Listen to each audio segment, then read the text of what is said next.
David Fincher's neo-noir psychological thriller Se7en is one fascinating piece of cinema. Heralded by many as Fincher's masterpiece, its impact is far-reaching, and there are few movies like Se7en that have left an imprint in pop culture for being equally shocking and measured without devolving into B-movie sensibilities. Its portrayal of a city shrouded by moral corruption, the nasty and nihilistic outlook of serial killer John Doe, and its bleak and infamous climax contribute to the status it has achieved over the years. In the box! What's in the fucking box? Give me the gun. He just told you. Se7en manages to encapsulate the cynicism of the 90s as well as herald the arrival of movies concerned with exploring the psyches of the individual rather than just grisly murders added for shock value. This list will primarily focus on movies of similar genres and tonality to Se7en. It's a procedural, investigative, pulpy thriller, which evolves into a psychological, bleakly nihilistic nightmare. There are movies in this list that are focused on both of these aspects, mainly the nihilistic viewpoint. While the arrangement of these movies follows a ranking, all of them deserve to be watched. Number 10. Henry, Portrait of a Serial Killer. Directed and co-written by John McNaughton, this film is loosely based on real-life serial killer Henry Lee Lucas and his seemingly random killing spree. The shoestring budget and the 16mm camera gives it the vibe of a home video found in the back catalog at the horror section of Blockbuster. The film cleverly showcases the aftermath of Henry's violent acts while audio snippets in the background recreate the soundscape necessary for the viewer to piece the deeds together, a clever juxtaposition of implied and explicit violence.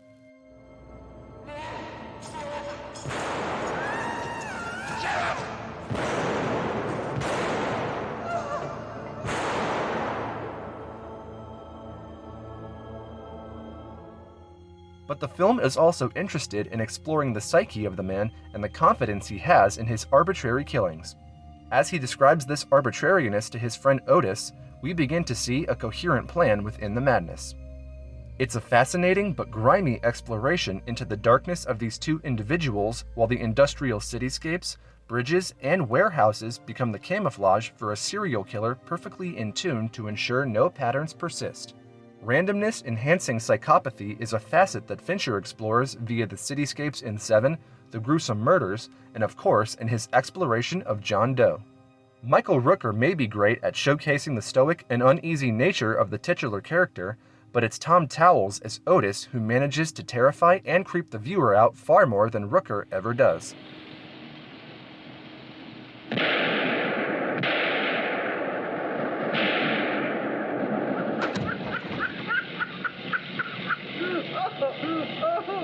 Feel better? Yeah. Number 9. Raman Raghav 2.0. Anurag Kashyap's exploration of a psychopath who decides to model himself after a legendary serial killer from the 1960s is an intense experience to say the least. Ramana, played by a gleefully unfettered Nawazuddin Siddiqui, is also somehow the most honest character in the movie, simply because he doesn't try to hide his psychopathy. अपन को लगता है अपन आपको आपसे ज़्यादा पहचानते हैं।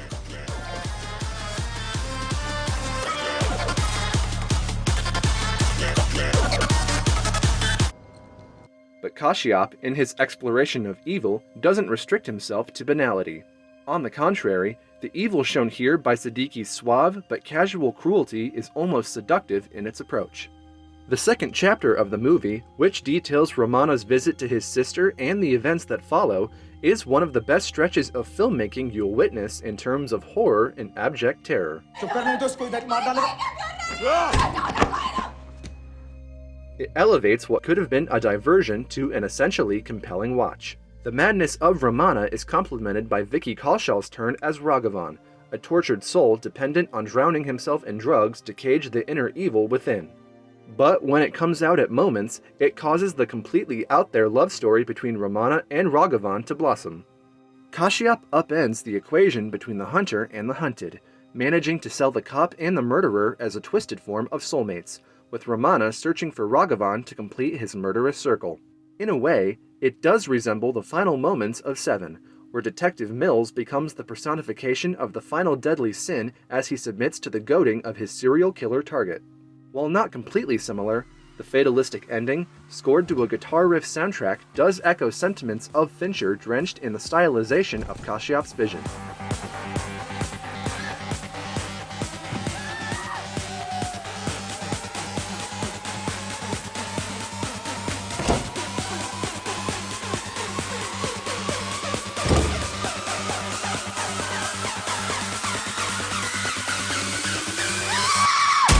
Number 8.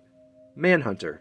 Directed by Michael Mann, Manhunter is the first adaptation of a Thomas Harris project featuring the serial killer Hannibal Lecter.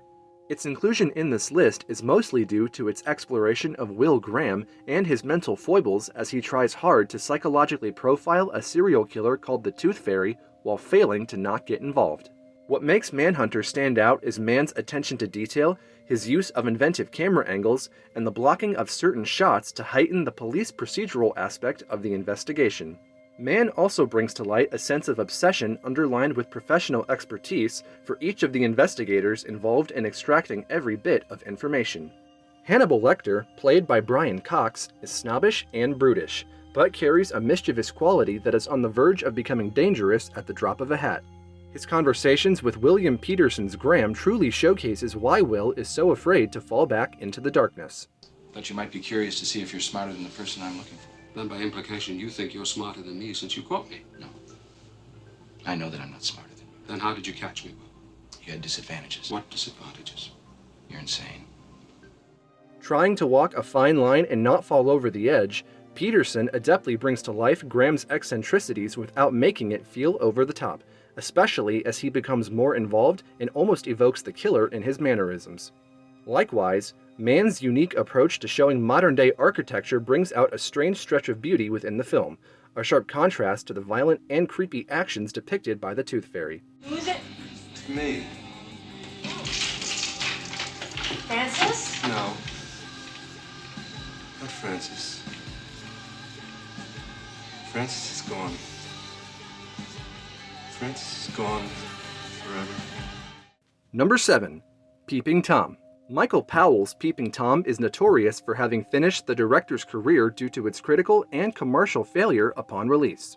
However, like most of Powell's films, it was way ahead of its time. The film follows Mark Lewis, a focus puller at a film studio by day who moonlights as a racy photographer, making a documentary to capture the precise moment of fear on his victims' faces as he murders them. The on-screen violence is barely countable, but considering the protagonist himself is a killer, the fact that the film never shies away from giving Mark an anti-hero arc is an innovation in its own right. Michael Powell not only knows about the workings of the inherent male gaze, but also about where to direct it. The women that Mark targets, with their beauty and the moments of fear flitting through their eyes, are as integral a part of the film as is the gaze directed by Mark himself. Imagine someone coming towards you who wants to kill you, regardless of consequences. A madman? Yes, but he knows it, and you don't. Carl Boehm is magnificent in depicting the inherent psychopathy and distress within Mark's character. Mark, are you crazy? Yes. You think they'll notice?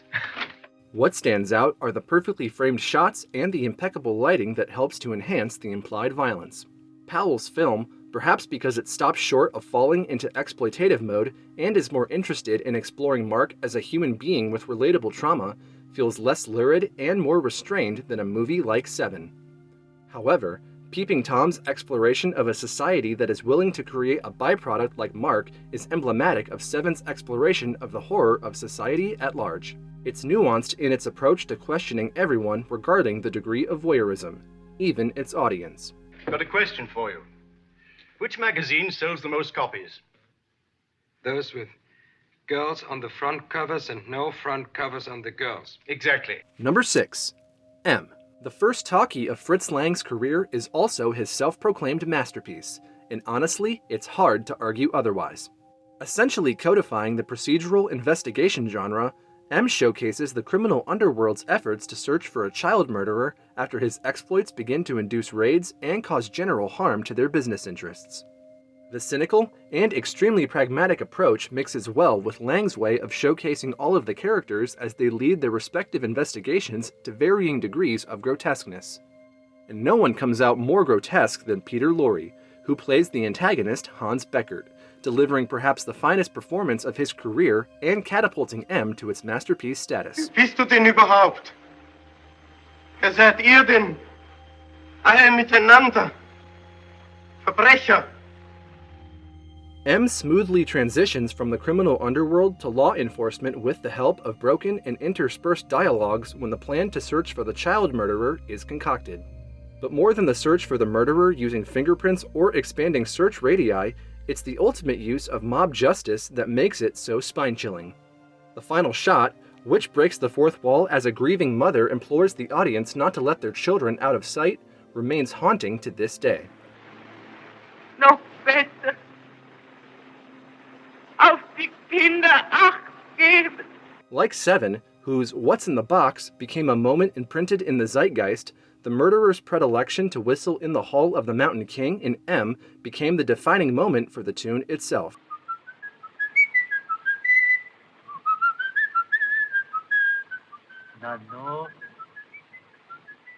Number 5. The Chaser. If any movie succinctly captures the neo-noir aesthetic of a movie like Se7en, it's Na Hong-jin's 2008 film, The Chaser. Unlike Se7en, The Chaser somehow manages to make the streets and city more grim and dirty. The story follows an ex-detective turned pimp who finds out that all of his girls are disappearing, and after tracking the said disappearances, he finds out that all of them are connected to the same client. This is a dark, gritty, and almost nasty film in its portrayal of a cat-and-mouse game between a police officer and a serial killer. The protagonist is flawed while the antagonist is a sadistic psychopath. Na Hong-jin's portrayal of this world is as bleak and nihilistic as the one Fincher creates in Se7en. The story relies on a steady buildup of events with a blistering payoff.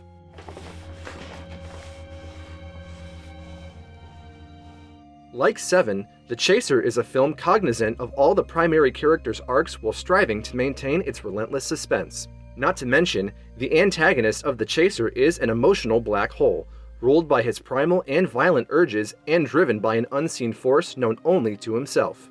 Number 4. Prisoners.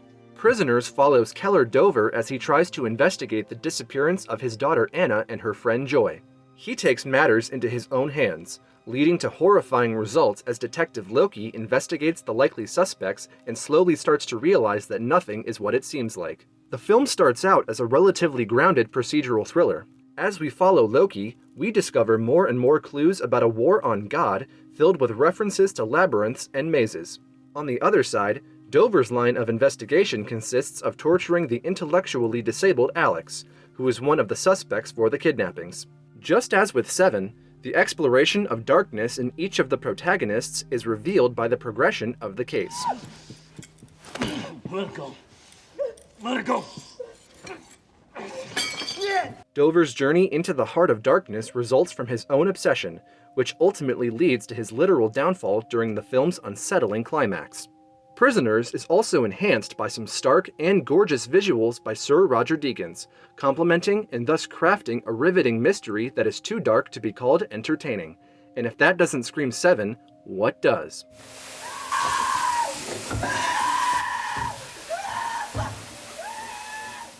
Number 3. The Vanishing. The simplicity of the premise only adds to the horror aspect of this 1988 Dutch thriller. Saskia and Rex are on a cycling vacation when they decide to stop at a gas station where Saskia mysteriously disappears.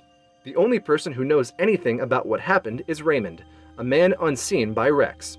George Slizer's film is not interested in crafting a whodunit, as the answer is out within the first 10 minutes of the film. He's far more interested in the why-done-it and the eventual aftermath of the incident. The Vanishing is one of the few movies where the trope of the villain explaining all of his motivations to the protagonist is neither tiring, nor does it create a moment for the hero to find a loophole. Toute stratégie peut d'un moment à l'autre être réduite à néant, parce qu'il convient d'appeler le hasard. J'avoue que cela m'attriste. Instead, it becomes an integral part of the film's structure. It also helps that Bernard Pierre Donadieu plays Raymond with a genial matter-of-factness, making his proclamations and calmness all the more terrifying. His earlier actions, practicing with chloroform, the headlock, and the locking of doors, all perfectly attribute to the defining sense of unease. Evil isn't over-the-top or mustache twirling. Evil is calm, quiet, able to cover most angles, and ready to offer you answers for its actions. What the answers entail is a risk to the querier. The final shot and the reveal is terrifying, not because it's shocking, but because in choosing to finally agree with Raymond to experience what Saskia felt, the final fate of Rex is almost destined to occur, a result of his own inability to move on. Soms fantaseer ik dat ze nog leeft. Ergens ver weg, ze is heel gelukkig en zo. En dan moet ik kiezen. Of ik kan haar zo door laten leven. Maar dan kom ik niks te weten. Of als ik haar laat doodgaan, kom ik alles te weten. En dan laat ik haar doodgaan. Unlike most movies on this list, The Vanishing explores the mutability and the tendrils of evil in every aspect of humanity. Number 2. Memories of Murder. While Memories of Murder explores the procedural aspect of its central case, it just as much explores the lackadaisical nature of the investigators who are far more interested in closing a case and building statistics than solving a crime. However, as the events of the case tend to get more brutal and strange, they become obsessed with trying to solve it. Writer-director Joon-ho, in his typical fashion, makes a case for the failings of society at large in both the creation of the serial killer and the inability of the police to solve the serial killings, no matter the difference in tactics between Detective Park and Detective Seo.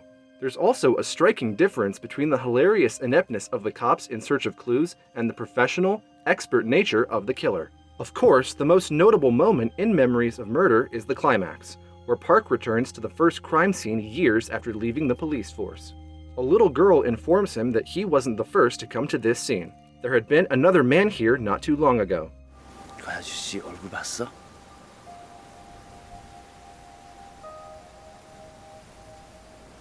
어떻게 생겼어? 그냥 뻔한 얼굴인데. 어떻게? 그냥 평범해요. The last shot of Park looking at the screen, almost as if searching for the killer in the audience, is unfulfilling yet poetic.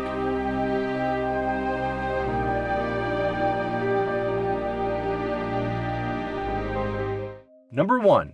Cure. Kiyoshi Kurosawa's Cure is a far more reserved and measured take on the serial killer genre. Like Se7en, the majority of the film is procedural, but what separates Cure from other serial killer movies are the little storytelling nuances that allow the film to flourish. Murders of a similar MO, in this case a large cross slashed across the neck of the victims, were committed by random people who delved too deep into their own darkness. However, the viewer knows the presence of an insider who crosses paths with these people and forces them to commit their crimes. There are thus two victims in this case, the actual perpetrator of the murder along with the victim. When the audience sees the insider, a man suffering from short-term memory loss, managing to upend the human psyche, the question arises as to whether or not a traditional definition of a serial killer truly holds water. その水があんたを楽にする。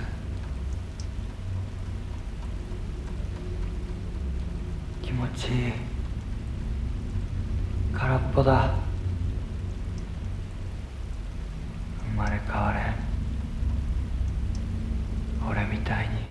Kurosawa does manage to produce a hallucinatory and sensory overload by the flickering of streetlights, the changing color of traffic lamps, the flow of water, the rhythmic sound of water droplets, and the movement of a cigarette lighter flame. Stare too close to it, and you might get in a fugue state.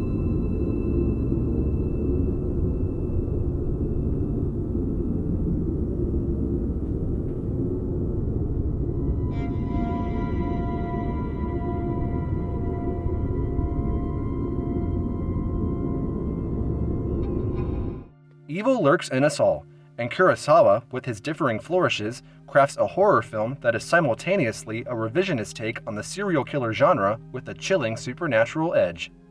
Like Seven, Cure haunts the viewer, leaving a mark long after the movie is over. But the open-ended conclusion showing evil's inability to be destroyed, unlike a physical construct, is even more haunting. So, those were our picks for 10 films to watch if you liked David Fincher's Seven. The gritty, thrilling, and dark nature of this film has enticed viewers to revisit it even 25 years after its release. It's an experience that's unique, haunting, and a nihilistic fever dream that can't be shrugged off easily. Do you agree with our list? Which of your favorite films did we leave off? Let us know in the comments down below.